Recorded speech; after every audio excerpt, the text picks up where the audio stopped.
Today I messed up by pretending to be a demon to scare the wifey and ended up being investigated by the police. Keeping up with the tradition, this didn't happen today, although I did try to post that day and was too disoriented to do so. Last weekend, I was hanging out with the wifey and we were drinking. It was around 3 to 4 a.m. when we got really drunk and we were playing music, dancing and joking around in one of our now traditional two-person COVID weekend parties. After a while, we were getting tired and she went to the bedroom while I went to the bathroom. I came out and saw that the bedroom was dark, and that's when I decided to do one of the silliest things a grown-ass man can do and pretend to be what she calls a scary man, and yeah. Unfortunately, it's not my first time. A little background about me that may explain my weird behavior but probably still won't, is that there's a running joke among my friends where I pretend to be an amazing, aspiring actor. It has no basis whatsoever in truth. I'm a software developer and have never done acting of any kind, but basically I'll pretend to be acting at random times and take it very seriously, act horribly, then ask my audience how I did and sprinkle in made-up technical terms, claiming to be method acting. I know it's not that funny, it's just a weird inside joke that I tend to take too far because I get a little too dedicated to the joke. Back to the story, I decided to do our scary man routine where I usually pretend to be a creepy stalker long enough for her to be absurdly yet genuinely scared. Well, that night I was drunk and decided to enhance my performance a bit and pretend to be a demon. I was relentless with my performance this time around. I must have spent a good 40 to 50 minutes getting slowly closer and closer to our bed where she was, hid in the closet and creepily peeked out from there for a long time. Stayed silent and didn't move for 5 to 10 minutes to keep her on edge and made demonic sounds whenever I suddenly moved. This culminated with me finally attacking the bed by crawling around and getting under it, staying silent for a while to build up anticipation, then making demonic noises again and jumping on the bed. She was screaming but also laughing because, well, it's absurd. And I'm not really a demon, or am I?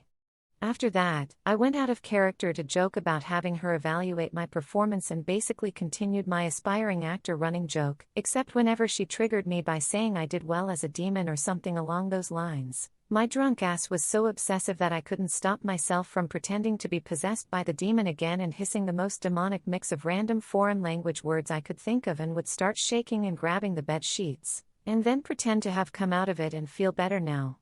That went on until we started hearing loud knocking on our door. The walls are incredibly thin and we were drunk, so we weren't really sure it was for us.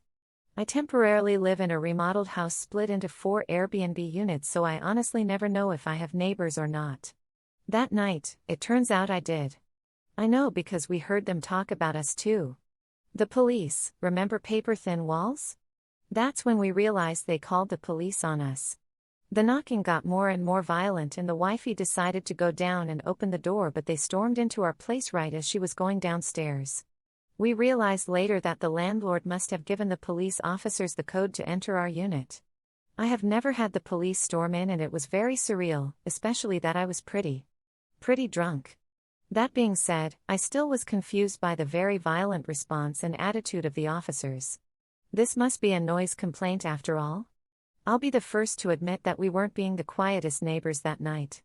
The 2 police officers come upstairs and separate us into 2 rooms.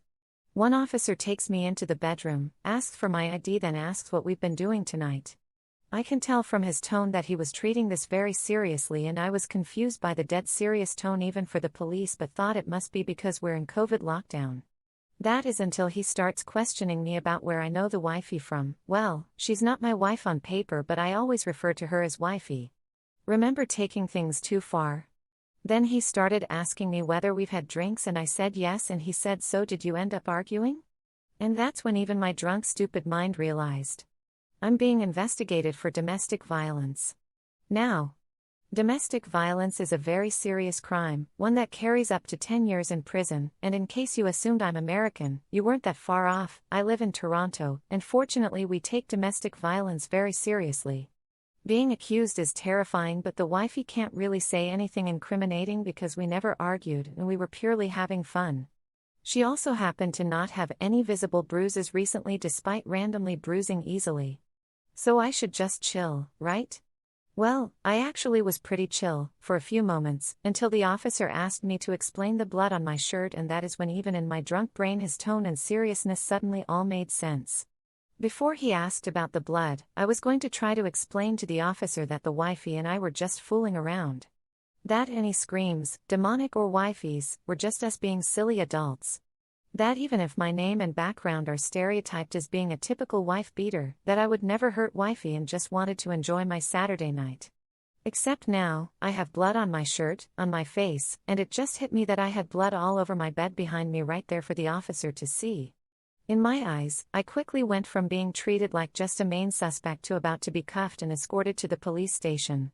This also explained the reason why he was collecting evidence on his body cam by having the suspect, i.e. me, talk as much as possible to possibly incriminate himself, and also why the officer was walking around the crime scene, i.e. my place, in order to record any evidence he found. And well, I stupidly had no clue because I didn't put two and two together until the blood on my shirt was mentioned. I was to be charged right there and then, no matter what the wifey said about our shenanigans. To make things worse, I'm an immigrant who is also just 2 months away from becoming a permanent resident, but until then, any crime will have me deported. All I was thinking about was how I'm minutes away from being shoved into their police cruiser sitting right outside, and 2 to 3 months away from my life being practically over. I was thinking, how do they fly deported criminals? Will my family back home see it? How do I even explain this to anyone? Realizing that my trial had to be around the corner and more evidence couldn't hurt, I frantically begged the officer to look and film my nose on his body cam. What I didn't mention is that just before the police came into the building, my so-called method acting joke and obsession made me clinch so hard onto the sheets and hold my breath so hard and hiss nonsense so hard that when combined with the steaming hot room and my tendency to have nosebleeds for no fucking reason ever since I was born, all of that happened to trigger a really bad nosebleed, right after I was in bed with the wifey, making me bleed all over the bed and all the way to the bathroom and on my shirt too. And in a crazy coincidence which truly sounds like poorly written fiction, it was right before the police stormed in to investigate me as a domestic violence perpetrator. Miraculously, the officer completely changed his attitude once I freaked out and showed him the fresh blood up my nostrils, and I begged him to film tissues I used to stop my nosebleed on his body cam. The police officers discussed it among themselves, mentioned the wifey had no signs of injuries and both of our stories match, thin walls, so I heard this pre-trial. They thankfully decided I didn't commit any heinous acts based on the evidence they had. That evidence being limited to how I acted during the investigation and the blood I had everywhere. Guess I'm glad they don't know I'm considered to be an amazing actor. Smile too long. Didn't read. I pretended to be a demon who was stalking my girl, got too carried away, made a lot of noise, made her scream, then bled everywhere and had to explain that to cops investigating me for domestic violence.